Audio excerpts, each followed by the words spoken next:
আজি লৈ আহিছোঁ আপোনালোকৰ মাজলৈ এটা hydraulic double cylinder machine fully automatic. দেখিছে দাদাই ধুনীয়াকৈ বনাই আছে।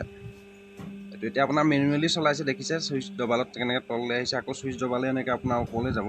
এটা আপোনাৰ যেতিয়া ফুল হিট হ'ব, তো হিট হোৱা আপোনাৰ যেতিয়া গৰম হ'ব, গৰম হোৱাৰ পিছত এইটো আপোনাৰ 2 ছেকেণ্ড বা 3 ছেকেণ্ডৰ মূৰত ওপৰলৈ উঠালে হ'ল। এইটো আধা ঘণ্টা আপুনি ৰাতিপুৱা ফুলকৈ গৰম কৰি ল'ব লাগে। ভালকৈ যদি ৰাতিপুৱা আপুনি আধা ঘণ্টা বা 45 মিনিট গৰম কৰি লয়, তেতিয়া আপোনাৰ পাতটো বনোৱাত সুবিধা হয়, পাতটো ভাল আপোনাৰ ফিনিচিং পাব। দেখিছে মই দেখাইছোঁ, এতিয়া আমি শিকাইছোঁ কাৰণে এইটো আপোনাৰ প্ৰথম ইমান হিট নাই হোৱা। এতিয়া প্ৰথম শিকাওঁতে আপোনাৰ দেখিছে তেওঁ বুলি ধুনীয়া ফিনিচিং হৈছে, আমি হেৰি কৰি লৈছোঁ। দেখিছে কি ধুনীয়া ফিনিচিং চব দাদাই বনাইছে, দেখিছে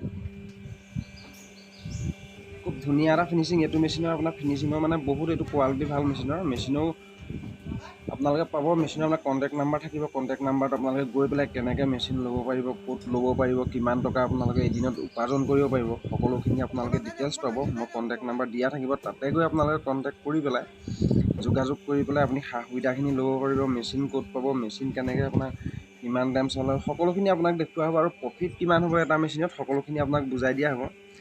এটা মেচিনত ভাল প্ৰফিট থাকে। আপুনি এদিনত কমেও আপোনাৰ মাৰ্কেটিঙৰ ওপৰত কথা, আপুনি 15-20 হাজাৰ 25 হাজাৰ 30 হাজাৰ টকালৈকে আপুনি ইনকম কৰিব পাৰিব। আৰু প্লেটটো আপোনাৰ ফিনিচিঙৰ কথা ক'বই নালাগে, আপুনি এদিনত আপোনাৰ এইটো 1700-1800 পেকেট আৰামত বনাব পাৰিব। আৰু 1700-1800 পেকেট বনালেও আপোনাৰ যদি বিক্ৰীও কৰিব পাৰে, আপোনাৰ যদি 7 টকা 8 টকাকৈ প্ৰফিট থাকে, তেনেহ'লে ভাবক কিমান টকা আপোনাৰ এটা মেচিনৰ পৰা প্ৰফিট আপুনি এদিনত পাব পাৰিব। সেইকাৰণে আপোনালোকেও ব্যৱসায়টো কৰক, খুব লাভান্বিত আপোনাৰ ব্যৱসায়, আপোনালোকে ছাকচেছ হ'ব পাৰিব এইটো ব্যৱসায়ৰ পৰা কৰিয়ে।